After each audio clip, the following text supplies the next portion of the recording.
اعوذ باللہ من الشیطان الرجیم بسم اللہ الرحمن الرحیم رب اشرح لی صدری ویسر لی امری واحلل عقدۃ من لسانی یفقہوا قولی۔ ہم دیکھ رہے تھے گھر ٹوٹنے نہ دینا۔ آپ صلی اللہ علیہ وسلم اپنے ساتھیوں سے کہتے تھے کہ میرے پاس میرے کسی ساتھی کی برائی بیان نہ کرنا، اس لیے کہ تم بات کرو گے تو میرے ذہن پر اس کا اثر ہوگا۔ آج کے دور کے انسان کہتے ہیں ہم جو چیز چاہے دیکھ لیں، جو چیز چاہے سن لیں، ہم پر اس کا اثر نہیں ہوگا۔ یہ وہ واقعات ہیں جن کی تلخی اتنی بڑھی کہ میں نے یہ چاہا کہ اس بارے میں ہم سب لوگ ہم سر جوڑ کر کچھ سوچیں، کچھ فیصلہ کریں کہ ہمیں کیا کرنا ہے، اس لیے کہ کل رب نے ہم سے جواب لینا ہے۔ پھر میں نے اپنے ساتھ والوں سے مشورے لیے اس بارے میں ہمیں کیا کرنا چاہیے، اور اس نتیجے پر پہنچے کہ باقی لوگوں کو بھی بلائیں، کیونکہ یہ صرف چند ایک افراد کا معاملہ نہیں، یہ پورے معاشرے، پوری انسانیت کا معاملہ ہے۔ اس لیے ہمیں سر جوڑ کر سوچنا چاہیے کہ ہمارے گھر جو ٹوٹ رہے ہیں، جو رشتے ٹوٹ رہے ہیں، ہم ان گھروں کو جوڑنے کے لیے، ان رشتوں کو جوڑنے کے لیے کیا کریں، کیسے رشتوں کی حرمت کا احساس دلائیں۔ یقین کریں جب تک میرے سامنے ایسے واقعات نہیں آئے تھے، صرف کتابوں میں ہی پڑھے تھے، اس وقت تک شاید اللہ تعالیٰ کے قانون کی اتنی حکمت بھی نہیں کھلی تھی۔ وہ قانون جو باپ کو اجازت نہیں دیتا، نہ ہی بیٹی کو اجازت دیتا ہے کہ اس کی ہنسلی کی ہڈی سے نیچے باپ کی نظر پڑ سکے۔ آج اگر اللہ تعالیٰ کے قانون کی اس بات کو کسی کے سامنے رکھا جائے تو لوگ کہتے ہیں اس سے کیا فرق پڑتا ہے۔ یہ فرق پڑتا ہے جو میں نے آپ کے سامنے رکھا ہے۔ اب دیکھیے واضح ہو رہا ہے، پتہ چل رہا ہے اللہ تعالیٰ کے قانون میں کیا حکمتیں ہیں، کیا مصلحتیں ہیں۔ اور آپ یہ دیکھیے باپ اور بھائی کے بارے میں تو یہی سوچا جاتا ہے گویا یہ ہم ہی ہیں، اور باقی لوگوں کے سامنے سے بھی گریز نہیں کیا جاتا۔ اس لیے ہمیں یہ ضرور سوچنے کی ضرورت ہے ہماری ذمہ داریاں کیا ہیں، ہم دنیا میں کیوں آئے، اور ہمیں جانا ہے تو کیا کر کے جانا ہے۔ ہمارے آنے میں اور جانوروں کے آنے میں بڑا واضح فرق ہے۔ جانوروں یا پرندوں کے بچے پیدا ہوتے ہیں تو ماؤں کو اتنا کچھ سکھانا نہیں پڑتا۔ آپ کسی چھوٹے سے ننھے سے چڑیا کے بچے کو دیکھیں، بہت جلد وہ اپنی بہت سوکھی پتلی ٹانگوں پر خود کھڑا ہو جاتا ہے، زیادہ ٹائم نہیں لگتا۔ آپ ایک بلی کے بچے کو دیکھیے، چند دن کے اندر وہ ٹھیک ٹھاک چلنے پھرنے لگ جاتا ہے، اور ماں کو اس کی کوئی کیئر نہیں رہ جاتی۔ اس لیے ماں کو پتہ ہے جب اسے بھوک لگے گی تو خود ہی کچھ نہ کچھ کر لے گا، اور جب اس وقت یہ ارد گرد کے ماحول سے خطرہ محسوس کرے گا تو اس سے دفاع کے لیے بھی کچھ نہ کچھ خود کر لے گا۔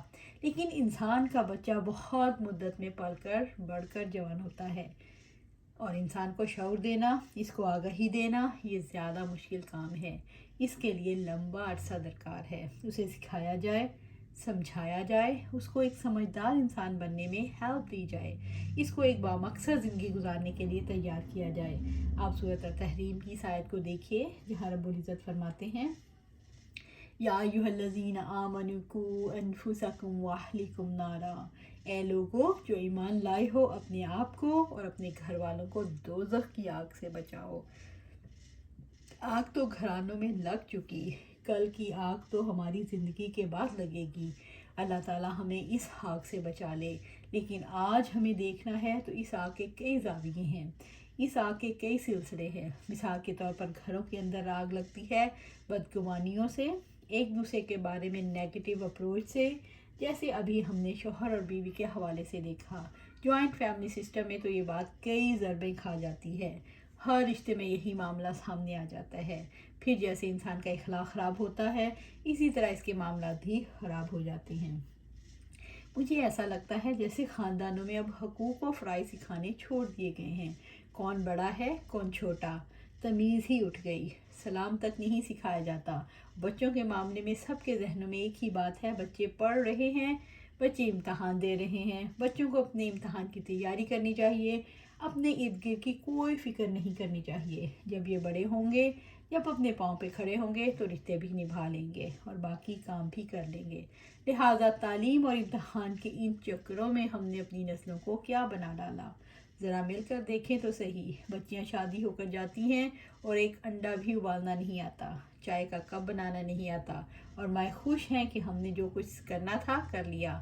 ہم نے اسے MBBS کرا دیا، ہم نے اس کو انجینئرنگ کی ڈگری دلا دی، یا اس کو بزنس ایجوکیشن دلوا دی، یا دوسری تعلیم دلوا دی، بس یہی ہمارا فرض تھا اور یہ ہم نے ادا کر دیا۔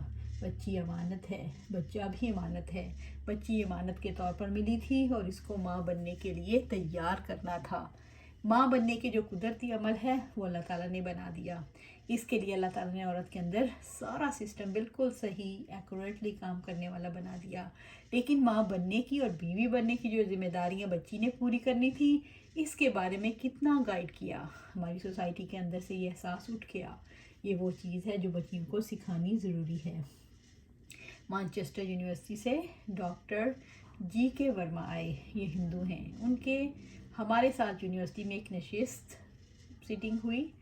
ہم نے ان سے کہا یہ کیا ہوا کہ پوری دنیا کو آپ نے کو ایجوکیشن پر لگا کر اب وومن ایجوکیشن کا ڈپارٹمنٹ بنا لیا، اور اب آپ لوگ چاہتے ہیں ہم اپنے علاقوں میں لڑکیوں کے تعلیمی ادارے الگ کر دیں۔ کل تک تو آپ لوگ خود اس کی وکالت کرنے والے تھے کہ لڑکے اور لڑکیوں کو اکٹھا پڑھنا چاہیے اور ان کے ایجوکیشن انسٹیٹیوٹ بھی اکٹھے ہونے چاہیے۔ اس سے بہت کانفیڈنس ڈیولپ ہوتا ہے۔ کہتے ہیں بڑی ٹھوکر کھائی ہے، کانفیڈنس تو ایک طرف رہ گیا، وہ کانفیڈنس کسی اور مقصد کے لیے استعمال ہو جاتا ہے، یعنی بے حیائی کے مقاصد کے لیے۔ بات یہ ہے کہ فطرت دونوں کی الگ الگ ہے۔ ریسرچ اور سٹڈیز ہمیں بتاتی ہیں کہ ایک عورت کو کسی اور فطرت نیچر پر پیدا کیا گیا، ایک مرد کی فطرت نیچر سے عورت کی فطرت مختلف ہے، عورت کے فرائض رسپانسبلٹیز مختلف ہیں۔ اس لیے ہم تو اس پر کام کر رہے ہیں کہ عورتوں کے لیے علیحدہ نصاب بنایا جائے جو اس کو اس کی ذمہ داریاں پوری کرنے میں مدد دے۔ بولیں اب آپ کیا کہنا چاہتے ہیں؟ اب تو نان مسلم بھی وہ محسوس کرنا شروع ہو گئے ہیں کہ عورت اور مرد کی فطرت ایک ہے کا فلسفہ اب غلط ثابت ہو گیا ہے۔ دونوں کی فطرت ایک ہوتے ہوئے بھی ایک نہیں۔ رسپانسبلٹیز کے اعتبار سے اللہ تعالیٰ نے دونوں میں فرق بنایا ہے۔ عورت کو دیکھیے تو اس کے اندر اتنی جذباتیت ہے کہ وہ بچوں پر اپنے جذبے نچھاور کر سکے۔